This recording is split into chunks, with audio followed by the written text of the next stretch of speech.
markets, speculation, and risk. This is the Chat with Traders podcast, hosted by Aaron Fifield. My friends, welcome to episode 235 of the Chat with Traders podcast. I'm glad you're here because today I bring you a man who's truly seen it all, Cady. Having surpassed 40 years as an equity index trader, Chris has lived through pretty much every type of market environment imaginable. But is experience all it's hyped up to be? Well, that is the opening line for our chat. From there, I get Chris to open up about some of the best times and some of the worst times throughout his career in futures markets, which just so happened to coincide with his years as a trader on the exchange floor. Chris also tells a captivating story about the Hunt brothers when they cornered the silver market in 1980. Then, the later half. That's when we get more into Chris's trading philosophy. He's a market profile guy analyzing price through the lens of what he calls structure and process, and predominantly trading a style of mean reversion. Chris drops some absolutely fantastic one-liners during our chat here, so be sure to listen carefully. He also makes reference to various things like software, books, events, etc. Check the show notes. It's all there should you wish to explore further. chatwithtraders.com/235. And now, from NY, I present to you Cady.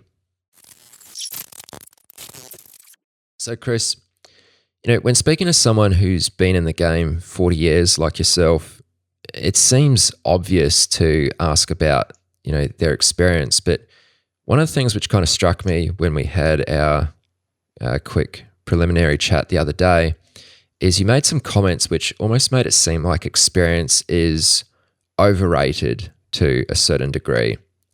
Why do you believe experience is perhaps slightly less important than what most people perceive it to be?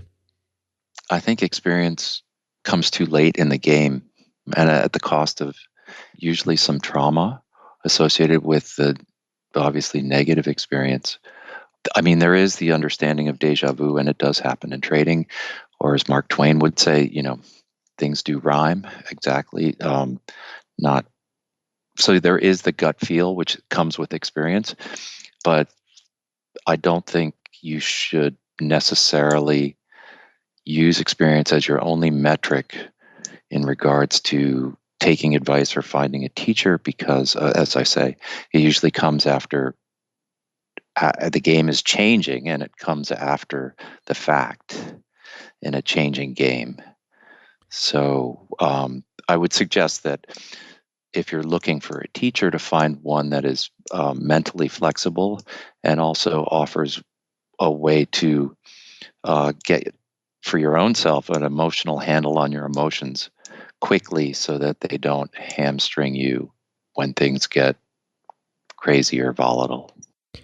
Yeah, it seems like when you said this during our chat the other day, that it was largely because of how markets can change so quickly. And I also recall you were saying, I think the first thing you said to me when we got on the phone was, the market is a joke, and you were getting a little bit fired up about it. So, I mean, let me ask you this, after all these years, what surprises you about the current market environment? To let people know who never came from an exchange floor environment, there was something called professional courtesy. And the idea of, what's changed now is that the markets distribute themselves in a vertical fashion versus in the old days when we had professional courtesy. The horizontal distribution pattern allowed you to exit trades usually without too much damage if you were wrong, because there was always the understanding that prices were distributing around what was perceived as fair value, and fair value was not moving that quickly. So there was a much more courtesy or professional courtesy environment, because the center of fair value, what was perceived as fair value, wasn't moving very quickly. Now in this modern world where information is distributed very quickly, the ladders give the illusion of liquidity, but there's really no resting bid or offer, so that if if there's some sort of dislocation in inventory, in other words, there's someone needs something. Ever since just-in-time inventory occurred in the late 90s with Amazon and the beginning of the internet revolution, we've switched to a just-in-time inventory, and that includes the markets as well.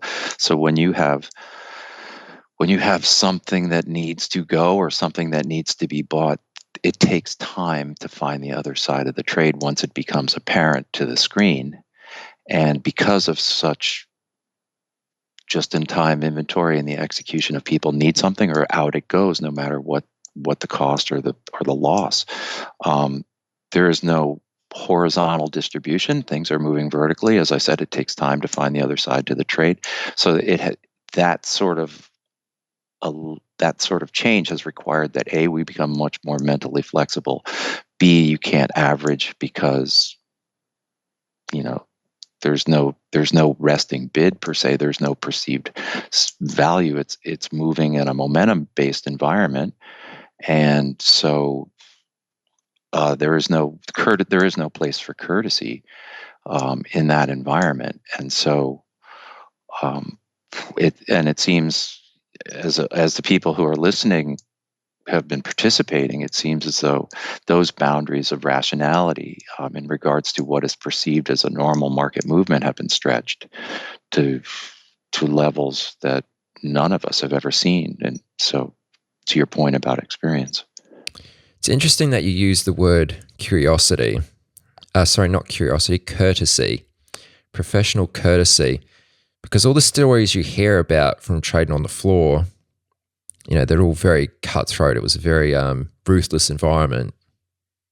Oh no. The guys on the floor, as a general rule, I was on the floor for 40 years. 30 years, and most of them were very much stand up, and there was a mob rule that effectively created its own rules and its own ethics. In fact, the regulators used to come down to the exchange and ask us what we were doing, and then they would write the rules around what we were doing, because the game was evolving so quickly, right? From open outcry to a blended technological and open outcry world to finally a completely open outcry or completely screen-based world. So professional courtesy was something that allowed you to participate on the floor as part of a group that was ruled by the group. And so if you were a competitive or an asshole or somebody who was shady, the group would look the other way when there were good orders. And you knew, right? You knew on the floor when there was a good order. And so professional courtesy was never really talked about, but existed for many, many, many generations. When you say a good order, what would be an example of that? You mean like someone who's like an uninformed order, someone who hasn't adjusted their quote, for some breaking news or something to that extent? Well, one of the advantages of being on the floor was that you saw people. I mean, we would meet people in a bar, and they'd be like, "You're on the floor. You see stuff." But to put it in a more eloquent terms, you knew what people's positions were, and typically you could get a feel for if the exchange floor members had a big short position or had a big long position, and they all needed to buy them. And a good order would be, in regards to the participants on the floor, help them to get out of their position if they needed to sell them or if they needed to buy them. Okay. What was the most profitable era during your 40 years in markets? The most profitable era was in January of 1986, when I went to Barbados, and I was windsurfing, and I would get the Wall Street Journal came by plane, but it came a day late. And that first 10 days of 1986, the market went up hundreds of points every day and blew out everybody in the ring. We'd never seen a vertical move like that before to the upside, and was the beginning of what, in 87, they also did the same thing. And so by not being there, I saved myself. Most errors were predominantly negative. So in this case, one that I didn't make money, but I didn't lose money, and I learned. It completely blew my mind to see. And then when I came back to the exchange, a lot of my friends had lost everything and were gone. So Why is that? Because they hadn't seen a move like that before, thought it had gone too far, continually trying to short? I mean, the question of why is always a trap. Why the market did something. I mean, our job as a trader is generally just to make sure you're in touch with where we're going, not why. So it was also, 35 years ago. But what So, about this blew out most of your friends on the floor? The fact that they were trying to short this big no, no, no, run? no, Or? no. Think about it this way: if you're on the floor, the brokers, everyone's got buy orders, right? And you're standing there on the floor, and the brokers are like, who do they buy them from, right? And so essentially you get put into the position where you're learning to trade from the short side, because essentially the only orders that are coming in are buy orders. So while you may be thinking that this is expensive, and you're selling them at a ridiculous price, then when you go to cover them, it's like, oh no, you're the one paying an even more ridiculous price. So a lot of times, just because you're at the time in the ring, just because you were there, you were put into positions from a scalp perspective that you definitely didn't want, but you thought that you might be able to scalp them out for just a tick or two. Okay, I understand. Yeah, man, what a good time to go on holiday. Right. But I mean, there is the understanding that as we go through life, and a sort of a philosophical thing, that we are probably ignorant to the fact that we miss so many close calls, just around the corner. Absolutely. Yeah. So, I mean, was there I mean, this was definitely a period which, saved you a lot of money.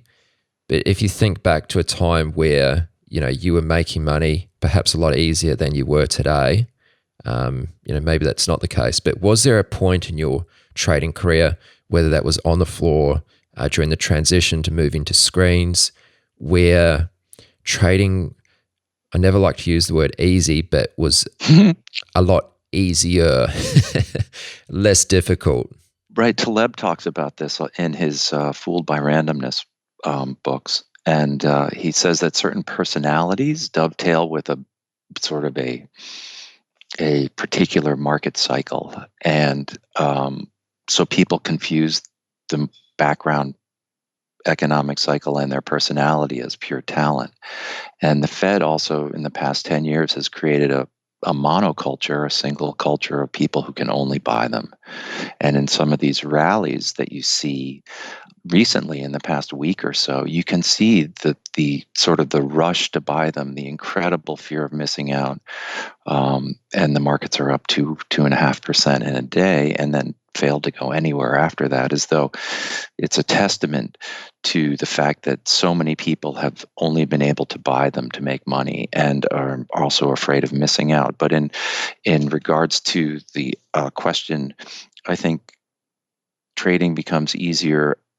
You think of yourself as a new business per se, and when you walk into the bank, and the bank is like, well, you have no track record, so we're not going to loan you money. But as a trader, as you develop just the going to work and doing it, and after a while you get the track record of knowing that you can come back from a loss.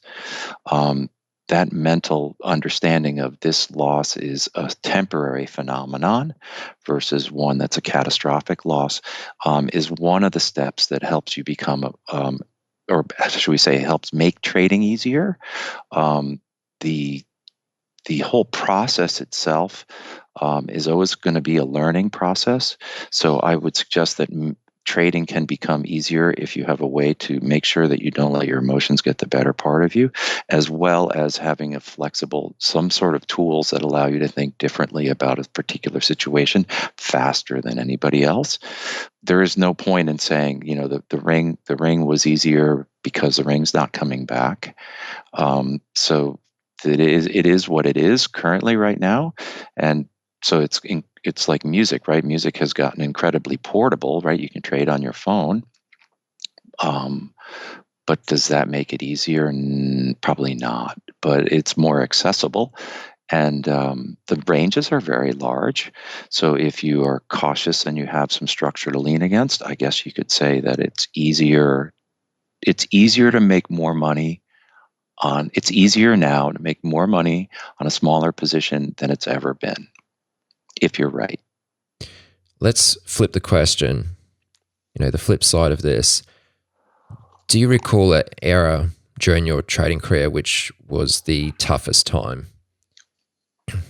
Where you kind of really struggled to make money, you're struggling to grind it out.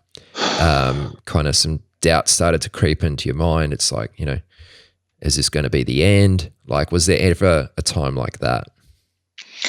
In regards to the term error, right? Error is generally when in the old days when you would trade with somebody across the ring and they didn't trade with you, right? And so versus now, which is where there is no such thing as a trading error, but because it's all on the mouse and there's everything is recorded.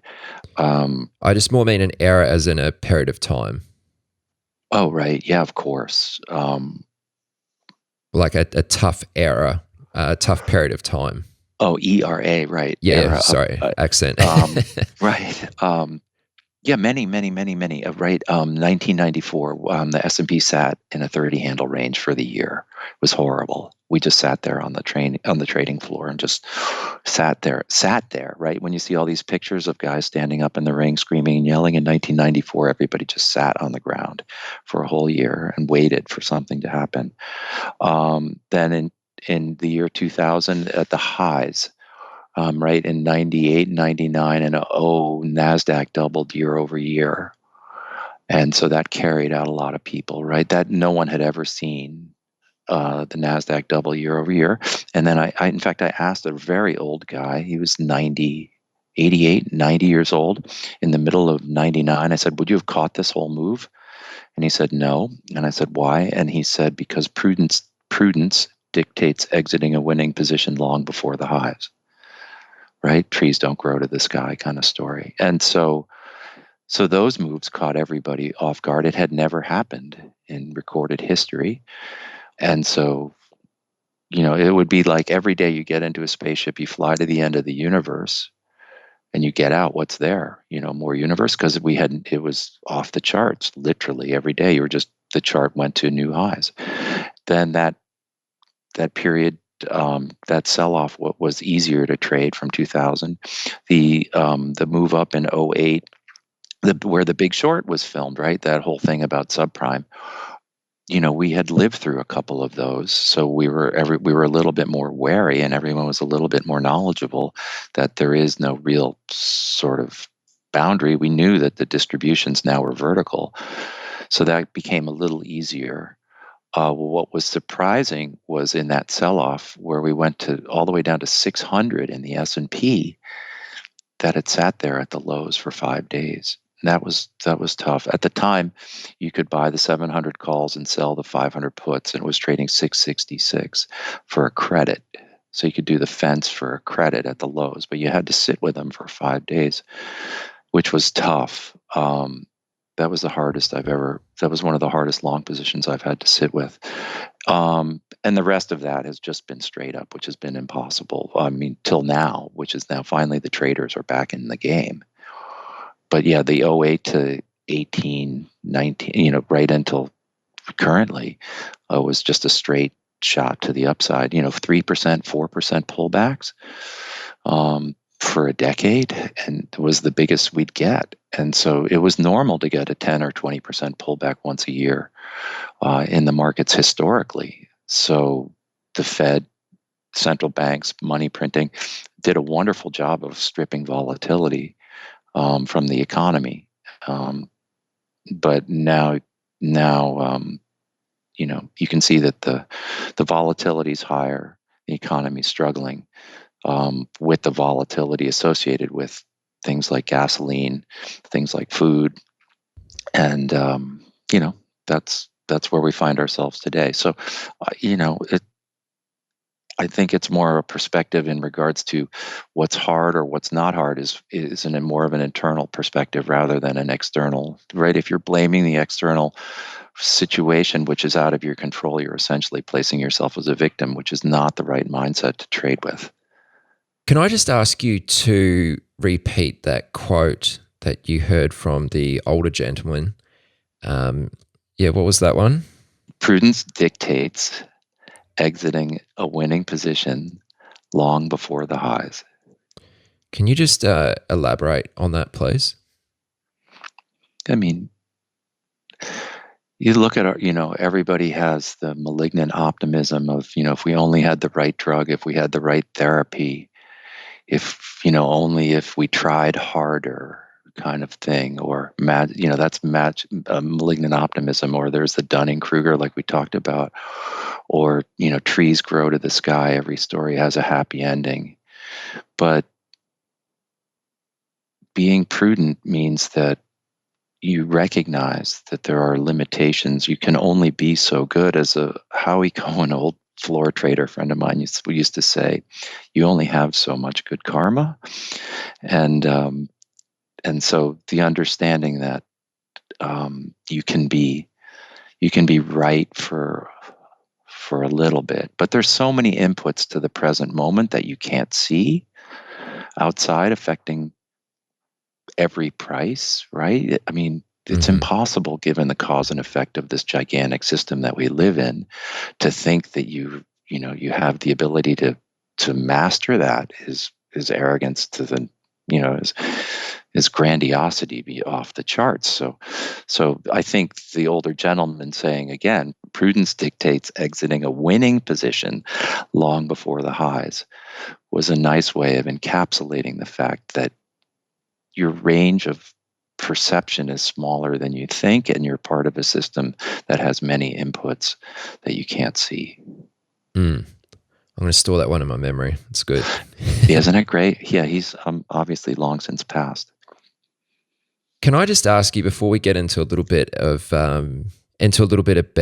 your trading approach and philosophy, any like really memorable days or events through your career, like some days that you'll just never forget, or a story that might be really interesting? I did quickly just sort of skim over one of the interviews you did with Paul, is it Blowhorn? Hornblower.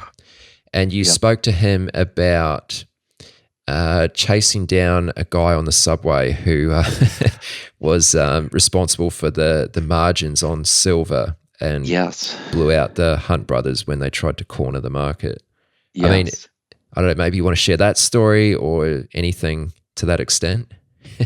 Sure. Yeah. But you know what's interesting, just before we share that story in regards to memory, is that trauma is generally makes a deeper imprint than the big winners.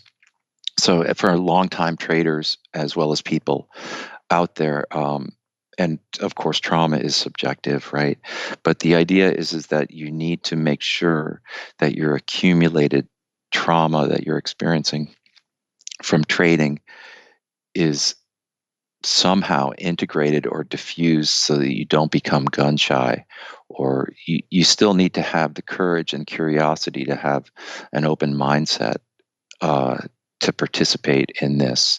So it's an asymmetric is, I guess, the word I'm looking for. It's an asymmetric emotional payout in trading, because we show up, we expect to win, and so when we do, even large winners, which can be destabilizing, like people who you see winning the lottery, but generally speaking, they're expected to win. You're expecting yourself to win, and the losers, of course, come with no one to really blame but yourself, and you're generally not going to find sympathy from your family or your wife or your girlfriend. So that's just something to make sure that you're cognizant of if you're approaching this game, is understand that the trauma associated with losing can take a cumulative toll. And Paul Hornblower, who's actually his great grandparents had a firm. You can read about it on Wikipedia, called Hornblower and Weeks. He comes from a very, very esteemed family in regards to senators and Fed members, and back from the 1890s. And so he views it as a imperative from a family tradition perspective that he's involved in the markets. So I met him on the trading floor, Okay. and so he's an excellent trader, and takes huge shots. But that story about silver was, I was on this exchange here in New York, in the old World Trade Center, uh, where they traded the metals, where they traded, the COMEX was there. So it's gold, silver, copper. And then, of course, the NYMEX was there, where they were trading crude oil, all in this room. And then I was trading stock index futures over on the other side of the room. There's coffee, sugar, and cocoa there. So we had it was it was the only commodities exchange in New York. And silver guys were considered cowboys, right? It was the most radical thing. For example, I was riding up in the World Trade Center elevators, which were huge. They'd hold at least 25, 30 people. And it was just three of us coming up. And I was a young kid at the time, and two silver traders were in. It was just three of us in the elevator, two silver traders standing there. And this one silver trader says to the other guy, "I caught my wife with another guy." And the other guy goes, "Did you kill him?" Dead serious. And guy says, "No, I told him, you slept with her, you have to keep her." And I was like, whoa, okay. And so, and there's also stories about when the Hunt brothers broker, who just would hang out in a limousine out in front. So we were on the 8th floor of 4 World Trade, and they had windows, right? And the Hunt brothers silver broker would sit in a limousine just parked out front. And when he would get out of they had guys with binoculars. When he would get out of the limousine, people would just, by the time he got up to the 8th floor on the elevator, silver had rallied 30 cents before he had started buying them. Because isn't that a great story? I was like, Jesus, you guys are geniuses. So fast forward many years later, it was the summertime, and this older gentleman, silver hair, got to be 80 something, in a seersucker suit, perfect, silver hair, tan, right, wire rim glasses, not, good posture, can walk. He's, and he's followed by all the present brass on the exchange, right?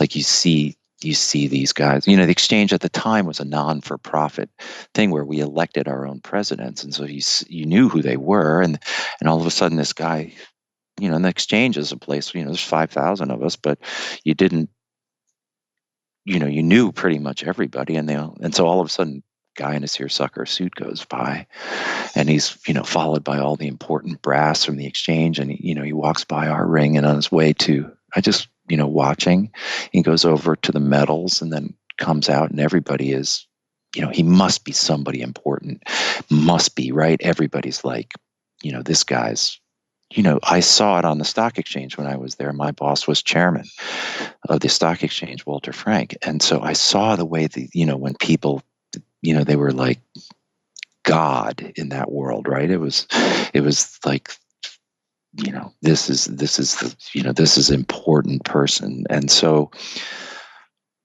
when he left, I just followed him to the subway, and then just got on the same subway car. He was going to Grand Central, back to Greenwich. And I just asked, doors open, he gets in, he holds the silver rail. I hold the silver rail next to him, doors shut. It's a long time between Brooklyn Bridge and where our downtown Wall Street stop. And then this next stop is 14th Street. It's probably a 4-minute ride going full tilt on that subway. And so I just, I look over at him like, "Why'd you do it?" And he goes, "Why'd we do what?" And I say, why'd you blow out the Hunt brothers? Why did you change the rules? And he just looked at me and he said, because we could. Deadpan, no smile, no laugh, just because we could. So what was for anyone who's not familiar with what happened to the Hunt brothers or what they tried to do, can you just tell, I guess, that story just briefly, just a quick outline? It was a successful corner of a commodities market. Of course, there were prior in the 1800s, there were many people who had cornered markets. It was genius, I think. I mean, it was, and so they had. I guess they must have had everybody caught because the exchange changed the rules on them. So they had a humongous long position in silver. Yes, humongous. The broke, or not the brokers, I don't know what the right word is, but the people who determined the margin requirements, which is this guy on the subway, changed the requirements to blow them out. Is that correct? The exchange can change margin requirements. The exchange, correct, yeah. The exchange can change margin requirements at their discretion, and they do not have to tell you. And it still exists to this day. And that's what was the cause of their undoing? Well, the people who had the information that they were going to change the rules on the COMEX governing board, some of them bought skyscrapers. I kid you not. I kid you not. Some of them bought, I believe it's 110 or 120 Broadway down here, bought skyscrapers. And so, yes, they changed the rules. Well, that's quite an amazing story. Yeah, true story. True story. None of that is probably known, and but yeah, it's a true story. They changed the rules because they could. And so, by the way, anybody who's listening, always understand that they can do that at any time. And so that's why you need a great relationship with your clearing firm. Make sure that you have someone there that you can literally pick up the phone and talk to, and build that relationship. As a matter of course, you should know somebody in the risk department at your clearing firm.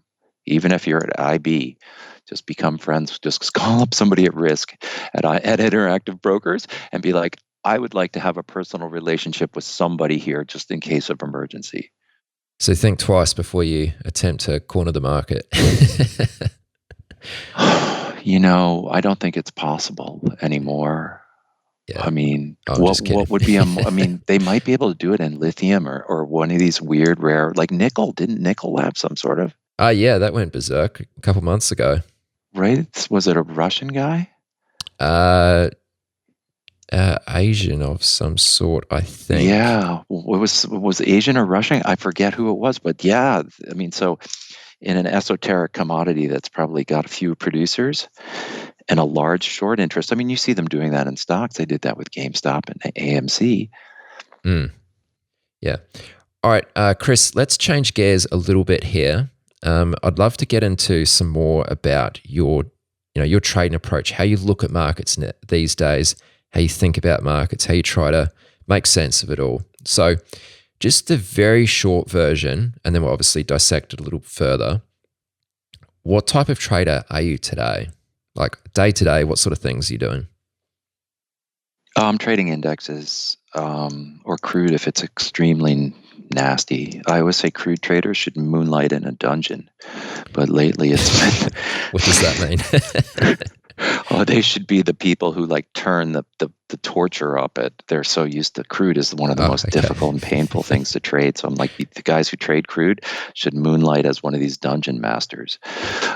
As a joke, right? It's the kind of trading I do is integrating structure and process, and okay. Well, let's hold it there. We'll let's get into that and sort of flesh that out a little bit. So, when you talk about structure and process, I don't know if it's worth covering this before we get into that, but the factor of time. From what I understand, it's something that you like to You like to remove time as much as possible from your kind of analysis and view of the market. Can you speak Yeah, to that a little bit, please? sure. Time is empty, essentially, to use the Buddhist term. Time exists to meet somebody for lunch at 12 o'clock. Time exists for our convenience. But from the market's perspective, time is not relevant. Time is empty. A price exists from a perspective of facilitating a transaction. So price exists to facilitate a transaction. That's all. Any subjective attachment of cheap or expensive is purely that, subjective, right? Price exists to facilitate the transaction. Price is also empty of any meaning. Time is also empty of meaning in regards to the markets because they don't care what time it is. So there's lots of implications in regards to what tools work, in regards to the free tools that you get on the side of your trading screen or on the top because of those realizations. The speed of price through time. I'll say that again. The speed of price through time is the only metric where time is of value. Okay. Can you elaborate on that point? Well, that's people would say, oh, that's simple. That's momentum, right? And you could say, right, the price behavior of a particular asset class is its best marketing tool for more money to be allocated to it. Right? The price behavior, I'll say it again, price behavior of a particular asset class is its best marketing tool for more money to be allocated to it. Like you could say, well, why'd you buy them? It's going up. Okay, right? It seems so simple, right? But, successful social behavior is contagious. So, where does time figure in that? I don't think time has any, other than you can see when something goes viral on TikTok, right? You see how quickly something moves, the number of views through time, right? Or the number of spins of a new hit record, so that works in the same sort of, it functions the same way in the market, right? Time in and of itself is non-existent in regards to prices, but in regards to the speed of price through time, that's the only metric that you can use. You integrate the speed of price with time, and that's a very, very, very sophisticated and accurate way to measure price. So, what tools are you using to try and look at the market and understand the market and price action, etc., that disregards time or allows the market to more organically define itself? Right. I mean, I do not have an equity stake in any of the things that I mentioned here. Just so I have nothing to sell, nor do I receive any money if anybody uses the following products. I do use Stottlemyre's Capital Flow 32 software. It uses what he calls time variable profiles. In other words, if it very quickly, to give you an idea, imagine that the market's distributing itself in a bell curve fashion, and as in Stottlemyre's data segmentation element to that software, he will only create a new profile, a new data segment, when it breaks the range of the second half, that later half of the profile. So imagine you would have what is equivalent on a chart to a sideways ice cream cone or a pennant. In other words, the market's had a big range in the beginning and has now narrowed itself down to a small range at the end of this sideways pennant or triangle that it's creating. And then, so if it were to continue sideways, doing nothing, there's really nothing happening there. There's no reason to create a new data segment. And then when the market then breaks the range, then you start creating another, you segment the data on that break, and you start to create the data that creates the next profile. And so people who are time-based, who are drawing lines or creating profiles or candles for that matter, if nothing's happened, you create a new data segment, it inflates the value of time. Right. It creates times, it creates more importance and that I don't think time deserves. So in the case of Stottlemyre's software, Pete Stottlemyre, who was the creator of Market Profile, made 70 million trading grains for himself. Not many people use this software. Steve Hawkins, who not the astronomer, but a Pete's partner, wrote a book about Market Profile, and you can reach out to him. He's in Chicago. Anybody can call him up and talk to him about Profile. He's very nice. Okay, so you use the term time variable profiles. That's the same as market profile. Is that same terminology? Yeah, it's the same thing, except that in Stottlemyre's case, he's using that idea of only creating a new profile when it breaks the range of the the last data segment, right? So people who are doing regular market profile on some software platforms like CQG and I'm sure Cunningham and things like that can probably do that manually, but this does it automatically. That's all. The idea is that you don't want to create a new data segment unless something happens, right? Why would let's just do a quick force and thing. Why would something happen, right? The market's balanced, right? And then something happens. Well, that means that there's a big order, right? Somebody's going to displace the market. And if nothing's happening, right? We'll go back. If nothing's happening, that means that most of the market participants view that the market's fairly priced. And then most people are either flat or comfortable with their position. So any sort of inventory displacement from a balanced position, i.e., the market's doing nothing, is usually the beginning of a vertical move, which means that if you're leaving from a balanced position, right? If you're leaving from a balanced position, so everybody's comfortable, and you get a displacement from a balanced position and a vertical move, that means there's zero, and I'll say that for emphasis, zero chance of a retracement from that balanced position with the beginning of a vertical move. So you can see how important it is to segment data along the concept of understanding that the market moves from balance to imbalance. And that's one of the principles of market profile. When I hear about traders who use market profile, it seems to be mostly the futures traders. And I'm not sure if that's because, most futures trade 23 hours a day. So is market profile perhaps more effective in futures markets because of their continuous nature, instead of something like, stocks which have a defined open and close, 6 hours a day? That's an excellent question. I do run both versions of the cash markets and the futures. And there are many people who will only trade when both line up in particular. In other words, the cycle in the cash market, the stock itself, and the cycle, the time cycle or whatever they're using, the something RSI, whatever, they have to have all their indicators pulling in the same direction. And so there are people who do that and are very successful at doing that, by the way. Profile is just a way of taking the behavior and being able to look at it in a way that you can't necessarily see in a bar chart. So I'm struggling to answer your question in regards to best. I would suggest that it's just a different way. Remember how we were talking about a successful trader needs to be able to see things differently quickly. Mm-hmm.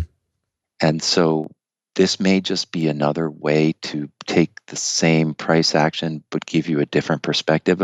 For example, right, if you're upset, just go up and take a walk, get a drink of water, right? Like you come back to your screen with hopefully that different mindset. And so the understanding of when you look at a profile, you can see where there are places where the market hasn't traded and places where there has been a great degree of acceptance, and you may not necessarily see that on a bar chart. Yeah, right. You only see half the picture. Yeah. So it's not necessarily the answer, but it is another tool. Is that a nice way to put it? Yeah, of course, of course.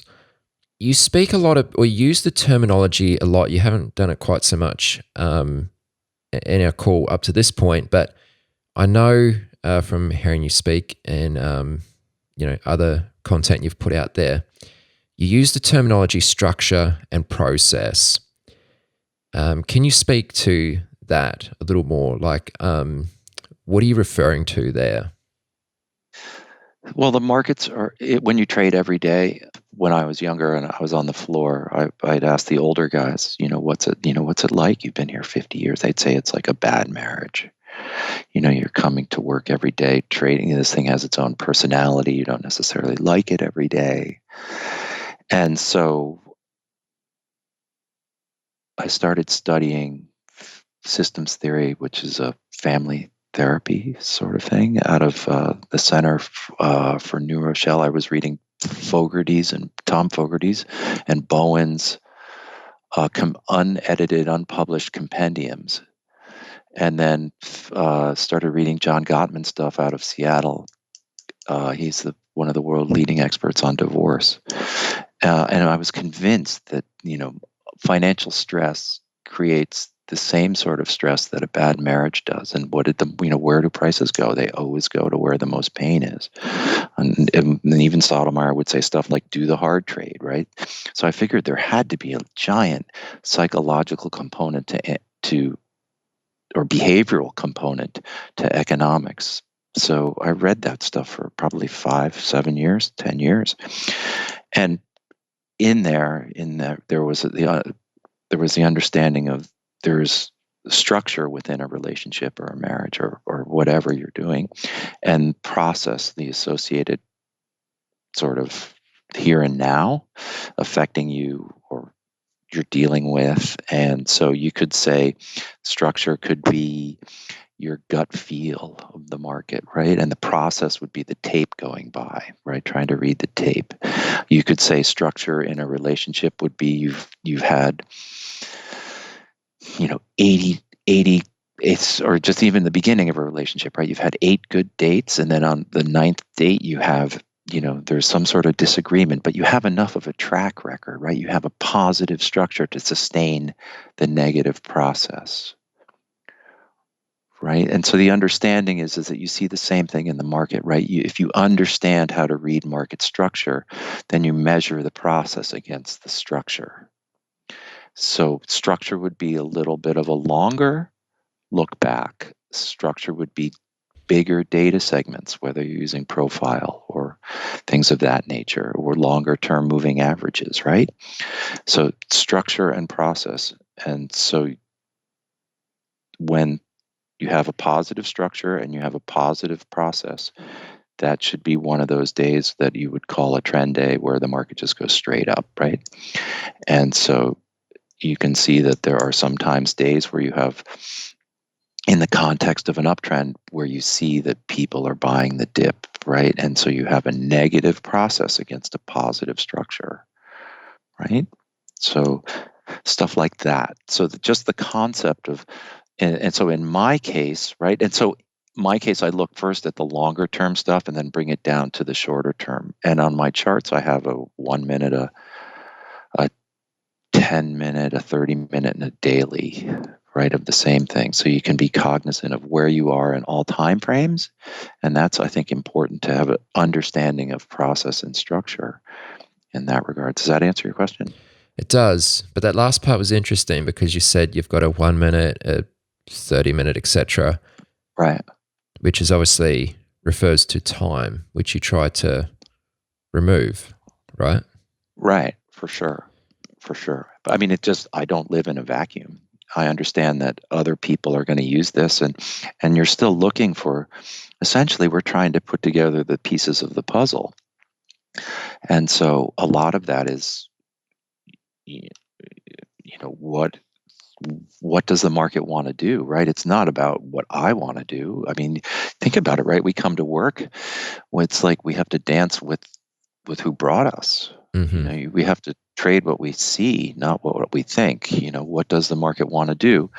So we have to be able to look at what everybody else is looking at, and then we have to be able to see if we if we can't see the flaw in their logic using conventional methods, if we can't see the flaw in their logic, then we have no reason to fight them, right? The only time that we can fade the obvious is when we see the flaw in their logic.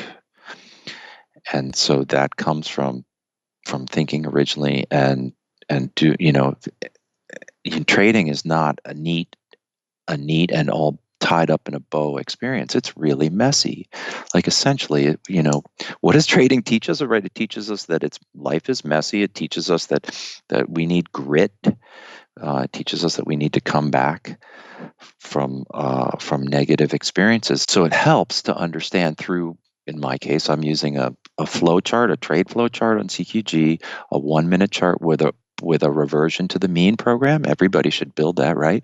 80% of the time, the market's reverting. So in your toolkit, you should have a reversion to the mean program.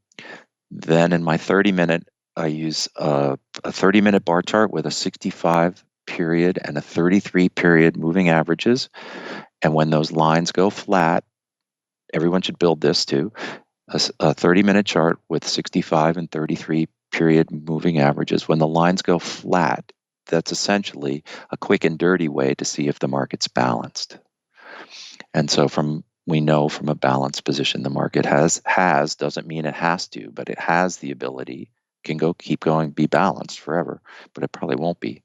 But it can go vertical. And then I keep a daily chart with the longer term moving averages, the 200 and the 21-day, just because I have the space for it.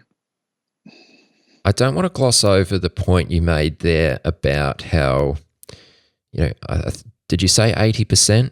Either way, it was the bulk of your trading is reversion to the mean. Oh, on the statistics, right? The breakouts only work, what did they say, 15% of the time, 12 to 20%, something like that. Around 15% breakouts are only successful 15% of the time. So if you're looking to do, a successful job, create a small positive cash flow over time, you need to be first a reversion trader. Okay. So ultimately what that means is you're buying weakness, selling strength. What kind of signals do you look for? Like what would be a strong signal for you to actually take action and, do one of the above, either buy weakness or sell strength? Let's just look back at where are the flaws in that strategy? Just so it's like first do no harm, right? Understand when you're using a reversion to the mean program, the mean can change fast on a news event, right? Yes. So we understand that it is a tool. It is not, and it happens to function 80% of the time. But again, it is not God. It can be wrong. And so, with that in mind, the understanding is that you need to know where you are in the cycle of if the market's balanced. If the market's balanced, and you can do that by looking at the 30-minute chart with the 65 and 33 period moving averages on a 30-minute chart. If the lines are flat, then the market's balanced. If the market's balanced, the reversion chart is not the tool for the day, right? Because the market's going to go vertical and there's going to be no retracements, because the only person who knows how far it's going to go vertical is the person with the biggest order, and they're not telling you how big it is. Once the lines get separated on that chart, the market's had a vertical move. The reversion trades, tools that you're making, right? You're building bands around a moving average, a VWAP, whatever you may choose to use, is the tool. And so given that the breakouts only exist 10 to 15% of the time, that means that 80% of the time that reversion chart's going to work. But you just have to make sure that you don't get caught in a vertical move. What are some ways to get caught less in vertical moves? Is this where your analysis with volume profile comes into play, or yeah, right? Where are there some other nuances to it? Okay, so in a market profile, if you were looking at a market profile, we would define the balance point as the wide spot of the profile, right? the fattest part of that profile, a standard bell curve distribution smack dab in the middle, right?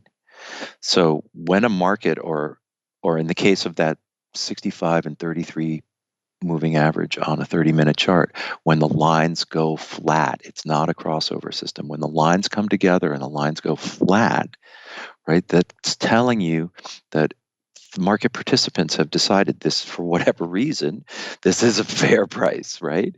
And so our strategy is diametrically opposed. It's completely 180 degrees the opposite of a reversion.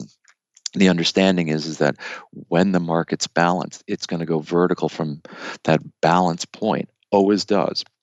Okay, any vertical move is coming from a balanced position, generally speaking. And so the way to trade that would be, you could literally, if you sense the market balance and starting to break out, you say it's going to break to the upside, and you're expecting a vertical move, not a reversion, a dislocation of inventory. You could literally buy one and wait 30 seconds, and if it's not in your favor, you get out.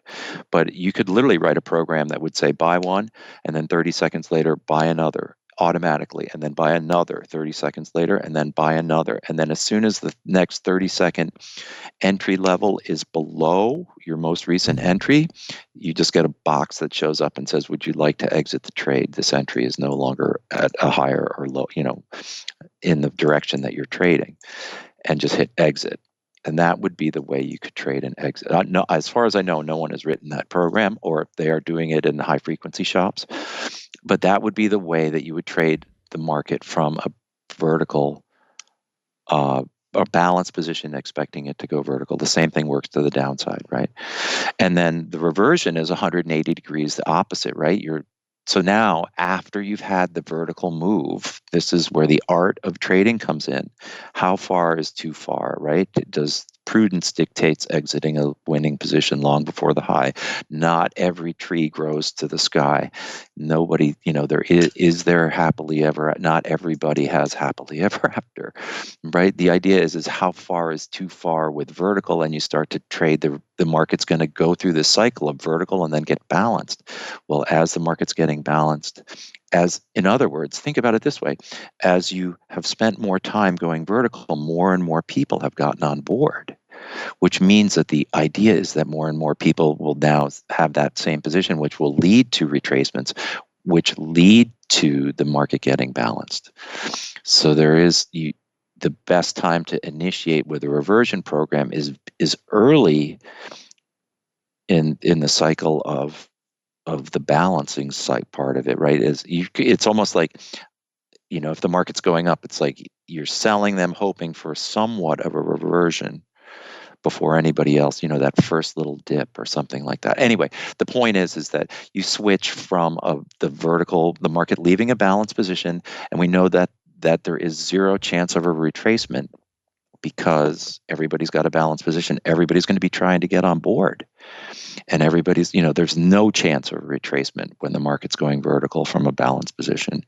And then you flip completely to selling rallies and buying dips, as you said, as the market goes through the finishing phase of that cycle. In other words, if the price of something is so low, you can see this in equities, right? If the price of something is so low, so many people want to buy it, it moves away from there quickly, right? Mm-hmm.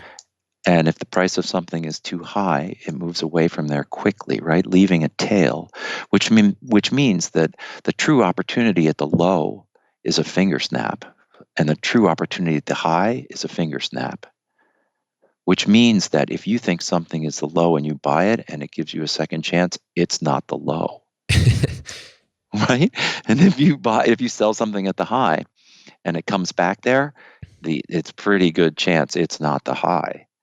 Right? So in trading, you never want a second chance at something. That's a good thought. Right? I mean, think about it, right? In other words, you don't want a collective ambivalence about something, right? You want certainty, right? And you want to know, right? Like if I bought them, because in game theory, if you operate with the least amount of information and you're right, that is a really significant reference point. So if we're operating in a situation, if you're taking a stab on a trade where you think it's the high or low, and it's only up there for a second, and you happen to be right, then you know that there's more to that trade than you thought about, because everybody else is waiting for confirmation, and they're not going to get close to the price that you executed at. You used the word program a few times there. I'm just curious as to what extent your trading is automated or kind of assisted by technology versus is it purely click trading? I'm working with a team of developers on artificial intelligence. It's the future, no question. And I think everybody needs to know what tools work and what tools you use where, because artificial intelligence is totally the future of trading, and it's out there and it's available. I posted up on my Twitter, which is Chris C. Cady, and take a look at it. I posted up for free. No question. Forward-looking indicators are better than backwards-looking indicators. In this case, the development that and again, I have no financial interest, no equity stake in this project. The idea is that there is artificial intelligence programs now where you can literally choose whatever indicators you want to use, and then the thing goes back and will read 25 years of data on whatever time segment you're using. There's even artificial intelligence programs that I've seen that are it will choose the indicators for the particular market. What's interesting is that the artificial intelligence I've seen has yet to understand the difference between vertical and where the market's balanced and about to go vertical, and then the reversion thing. The most artificial intelligence I've seen is for reversion trading. And but the technology I'm using is essentially artificial intelligence predicated on Stottlemyre's data segmentation. Right, it only creates a new segment, and then the artificial intelligence then predicts the range of the S&P for the next 6 hours and the finishing price or the wide spot of the profile. And then you can find it on my Twitter. I posted up for free. It's pretty cool. Okay. And your Twitter is at Chris_C_Cady. Yep. And you can ask me any questions there. I'll try and get back to anybody. I'm not, and as you are, right, we're not trying to sell anything here. Right. So, Chris, if someone's interested in finding out more about Market Profile, I think you may have already suggested it, but just please repeat for convenience. A book on Market Profile. Pete was, these teachers, some of these teachers are tough, right? I used to go to Pete's classes and he'd be like, people show up and ask questions. And he would say stuff like, look, you haven't been here. I'm not going back just for your, benefit. You just have to learn from where we're learning today. Pete, of course, doesn't teach anymore. Steve Hawkins, his partner, occasionally teaches and has written a book with Steve. So I've written a book with Pete on Market Profile. It's the 4th edition, I think, that is out. It's Pete Stottlemyre, Stiedlmayer, and then Hawkins, which no G, it's right, Hawkins. Once you read that, you can definitely call up Steve and he will talk to you. He's in Chicago and is working with a bunch of also artificial intelligence guys, but will gladly talk to you. And or find me. I will certainly answer any questions. Okay, Chris, I should address the people listening to this podcast. I'll pop a link to the book that Chris has just mentioned and a link to Chris's Twitter in the show notes. And you can find that at chatwithtraders.com/235, as this will be episode 235. Yes, and we have no royalty interest in the book. Of course. Yeah. Chris, one last question and then we'll call this a wrap. You've been in the game 40 years. There's very few who can say that. What's the secret to long-term survival? Well, you really have to want to do it. I mean, you're competing against the smartest people in the world. And it's the ultimate game. I mean, if you're never bored, you have an incredible sense of humility because you can never be right, yet you're still out there trying. I mean, you can't be right forever, right? You can be right short term. You have to change.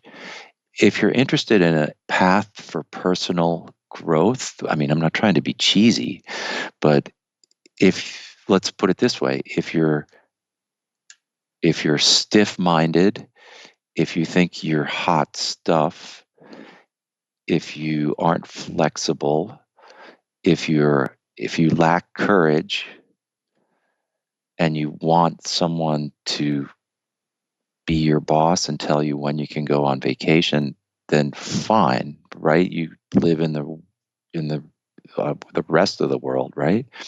If you want a job that offers freedom, that requires you take risks and change the way you think all the time, it's obvious you don't have a boss, but I think it's the best path to self-discovery I've ever seen. Yeah, I mean, from the sounds of it, it sounds like a lot of your success is somewhat reliant on your ability to be flexible in the way you think. Do you think that's fair? It's very fair. Well, the blown out people have all been people who just had a stick up, had a bone to chew the wrong way. And we live in this system that is infinitely more complex than we can ever grasp ourselves. But there are moments where they hand out $1,000 bills. And so the idea is to stay in business in this gigantic organic system that we have no control over, to be there when they hand out $1,000 bills. All right, Chris. Well, on that note, let's call it a wrap, eh? Thanks, Aaron. That was super fun. Maybe we can link up in another year or so and we can chat a bit more about your AI endeavors. But for the time being, let me say thank you very much for coming on the podcast. It's been a super interesting chat, and I think the folks listening will thoroughly enjoy it. So, yeah, I appreciate your time. Thanks, Aaron. Good luck to you, and I'll make sure to pass on the good word. You've reached the end of this episode of Chat with Traders, but rest assured there are more episodes loaded with real market insight and zero hype on the way soon. So to stay updated with each great new release, subscribe to the podcast in iTunes, and we'd love it if you'd leave a rating and review. We'll catch you next time on Chat with Traders.